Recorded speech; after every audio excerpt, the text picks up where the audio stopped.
The Bear Season 2 Recap. What to remember before Season 3. When discussing great television, it might not be the first network to come to mind, but XS has been quietly killing it for the last 5 years. With hit shows like Dave, Atlanta, Fargo, and Shogun. FX released The Bear back in 2022, and it quickly became one of its most popular series. The Bear follows chef Carmen Berzatto, Jeremy Allen White, and his family after their brother's death. Season 1 tells a heartbreaking story of Carmi's attempts to save the Chicago beef restaurant while processing Mikey's Jon Bernthal death. The Bear Season 1 was an emotional roller coaster, and Season 2 followed suit. When audiences last saw Carmi and his kitchen staff, Chicago beef was closing down, with the promise of a new restaurant, The Bear, taking its place. While Season 1 follows a group of chefs trying to save a dying business, Season 2 follows their attempts to reinvent that business into something better. Season 2 splits up the cast. Season 1's main appeal stemmed from a diverse group of personalities clashing together, for better or worse.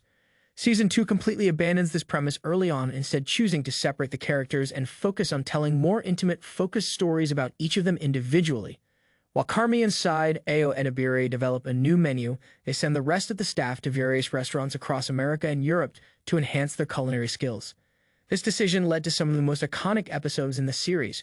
Marcus, Lionel Boyce, reluctantly leaves his ailing mother in Chicago to train in a restaurant in Copenhagen, which is strongly implied to be the world-famous Noma.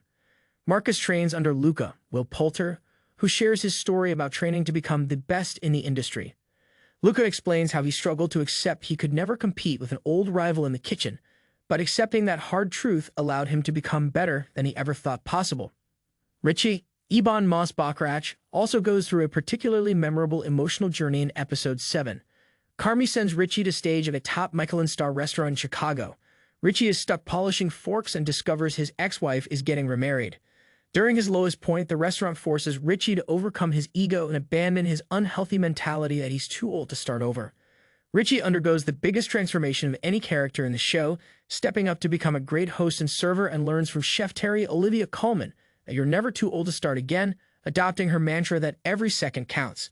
This episode also reveals that Luca's rival chef was actually Carmi, and they worked under Chef Terry, giving more insight into Carmi's origins as a chef. Ebra, Edwin Lee Gibson, and Tina, Liza Cullen Zayas, go off to culinary school, but Ember struggles to adjust to the drastic change. While everyone else seems to have improved their kitchen skills, Ebra will need his own one-off episode in Season 3 to address his conflict. Things get complicated for Carmi and Sid. While most of the character conflicts stem from career-related issues, Carmi's comes in the form of his high school sweetheart Claire Molly Gordon. After spending years punishing himself in high-pressure restaurants and refusing to let anyone into his life, he finds it difficult to let his guard down around someone new. Throughout the season, Carmi's relationship with Claire flourishes, and he opens up to her about his past. However, his new relationship creates conflict with Sid, as she is left to handle most of the preparations for the new restaurant. During a critical time for the restaurant, Carmi becomes distracted and starts making little mistakes that trickle down to affect everyone's future at the Bear. Carmi's conflict all comes to a head in the season finale. After neglecting to fix a lock on the walk-in freezer, he ends up stuck in the freezer during opening night. The Bear loses its head chef during its most important moment, forcing Carmi to re-examine his priorities. However, because they initially sent the staff out for training, the restaurant handles service without Carmi rather well. Richie steps up, employing all of his new skills alongside Sid and the rest of the kitchen, and opening night is a success. Carmi retreats into his old self, deciding that his relationship was a mistake and that he needs to focus on the restaurant. He explains this to Tina while trapped in the walk-in, unaware that Tina has been distracted. Claire enters the kitchen and hears everything he says, abruptly ending their relationship. Once again, Carmi refuses to let himself be happy, a conflict that will likely carry over to Season 3.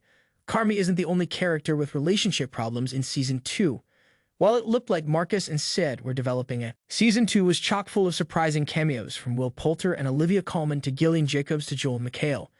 The overwhelming Christmas episode Fishes introduces the star-studded extended Berzatto family.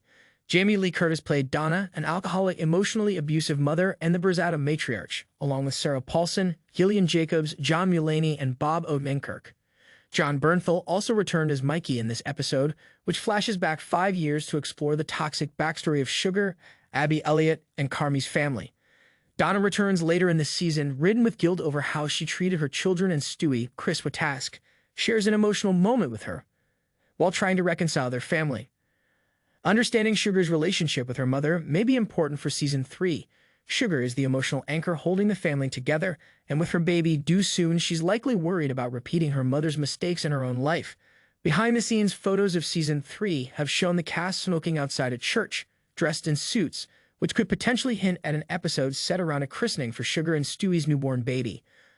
On the flip side, it could also hint at a funeral, though likely not someone in the immediate cast, since all characters seem present. Time will tell what other surprises will be in store for the staff of The Bear when Season 3 premieres. Prime Video's The Boys is an unhinged series.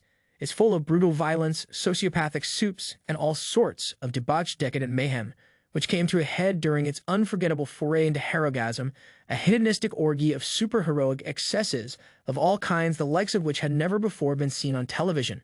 It was, in its way, a hallmark moment that helped to define the show and the world that the characters inhabit.